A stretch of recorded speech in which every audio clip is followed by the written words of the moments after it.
తూర్పుగోదావరి జిల్లా గోకవరం రైతులకు మంచి రోజులు వచ్చాయి. 300 ఎకరాల పొలాల్లోకి దారి. గోకవరం నుంచి ఎర్రపాలెం గ్రామానికి వెళ్లే రోడ్డు సమీపంలో ఉన్న పెద్ద కాలువను ఆనుకొని 300 ఎకరాల పొలాల్లోకి ఉన్న పూంత రోడ్డును వేయాలని ఎమ్మెల్యేను రైతులు కోరడంతో ఎమ్మెల్యే సంబంధిత అధికారులు, ఇంజనీర్లు రోడ్డు మార్గాన్ని పూర్తి స్థాయిలో పరిశీలించి పూంత రోడ్డును వేయాలని అధికారులను, నాయకులను ఆదేశించారు.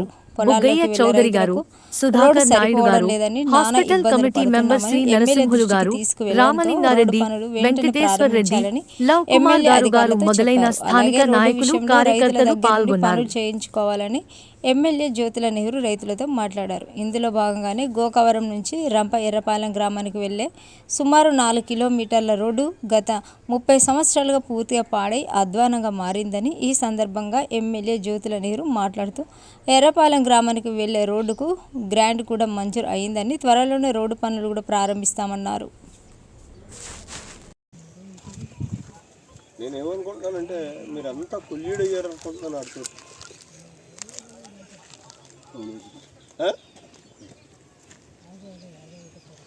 ఇప్పుడు మనకు కూడా డిపార్ట్మెంటల్ ప్రెస్టేజ్ ఉండాలి కదా. ఏమైనా ఏదైనా తెచ్చారా మీరు కొనడానికి? ఇప్పుడు ఏదన్నా ఒకవేళ మాకు చూపెట్టడానికి నేను అన్నీ అదిగా సార్ ఇవన్నీ కాదు. ఇప్పుడు యాజ్ ఇట్ ఈజ్ మనకున్నది 50 మీటర్లే కాలం. 50 మీటర్లు ఇది కాలువ. ఇక్కడికి ఎక్కడైతే ఇదేంటిది? ఇది రోడ్డా? మనం ఎర్రంపల్లి రోడ్డు సైడ్ది ఇక్కడ కొంచెం తగ్గుతుంది. వెడల్పు 280 ఇక్కడ తగ్గొచ్చు. ఆగమనరు, అది ఓకే. మీరు ఆగమనే ప్రసక్తి లేదండి. 50 మీటర్లోని వీళ్ళు రోడ్డు వేసుకుపోతారు. ఏంటండి ఆడొస్తే ఎలాగొస్తారో చూద్దాం మనం.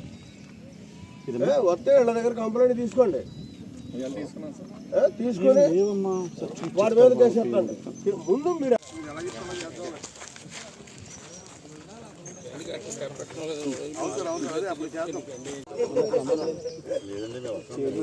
చాలా సంబంధం లేదు. వెనకాల ఇంకో మీటింగ్ పెడతారు.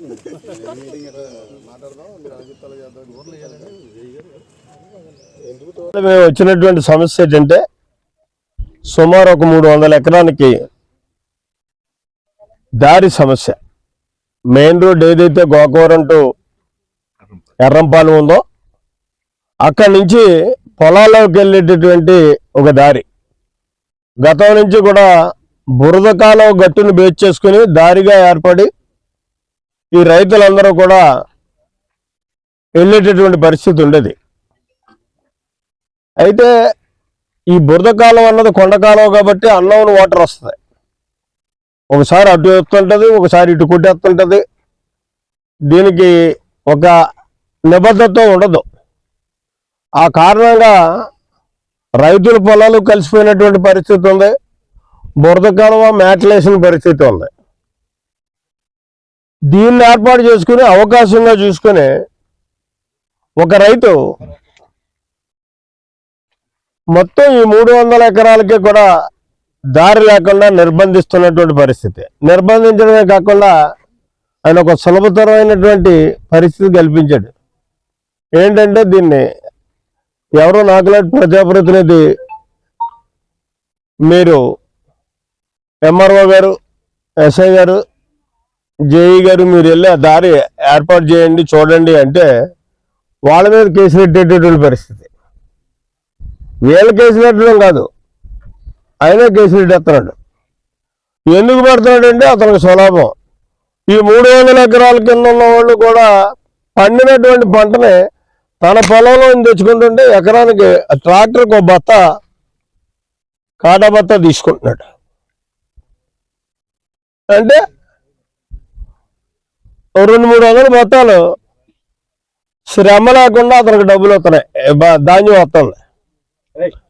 పంట పండించి రైతుకి మిగులుతుందో లేదో దేవుడికి ఎరుక. ఆయనకు మాత్రం హ్యాపీగా 200-300 బత్తాలు వస్తున్నాయి. దీనికి ఫుల్ స్టాప్ పెట్టాలి అంటే ఇక్కడ రైతులు సౌమ్యులు కాబట్టి అతని ఆట సాగుతుంది. సుమారు 300 ఎకరాలు 80 మంది రైతులు ఉన్నారు. ఈ 80 మంది రైతులు కలిసి రారా అడ్డు అంటే ఏమీ లేదు. ఏంటంటే రూల్ ప్రకారం చేసుకున్నాం మనం అనేటటువంటి ఆలోచన. అందుకోసం ఇక్కడికి మేము రావడం జరిగింది. ఇప్పుడు ఎంఆర్ఓ గారు కానీ, జై ఇరిగేషన్ కానీ, సర్వేర్లు కానీ, అలాగే ఎస్ఐ గారు కానీ మేమంతా వచ్చి ఇక్కడ ఉన్నటువంటి వాస్తవ పరిస్థితులను చూసాం.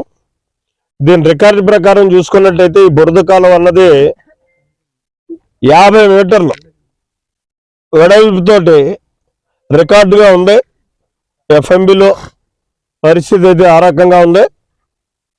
ఆ 50 మీటర్లు పే చేసుకునే ఇక్కడ రోడ్డు ఏర్పాటు చేద్దామని చెప్పేసి నిర్ణయం తీసుకున్నప్పుడు ఆ రకంగా రోడ్డు వేసి రైతాంగానికి ఇబ్బంది లేకుండా చేయాలన్నది మేము తీసుకున్నటువంటి నిర్ణయం. ఆ రకంగా ఇవాళ కలెక్టర్ని కూడా కలవబోతున్నాను నేను 3 గంటలకే. కలిసి ఈ దారికి అయ్యేటటువంటి ఖర్చు ఏదైతే ఉందో దాన్ని ఇమ్మీడియట్గా డబ్బులు ఏర్పాటు చేయమని ఎన్ఆర్జీసీ గ్రాంట్ నుంచి ఈ రోడ్డు క్లియర్ చేసి రైతాంగానికి అప్పచెప్పే బాధ్యత తీసుకుంటున్నాం.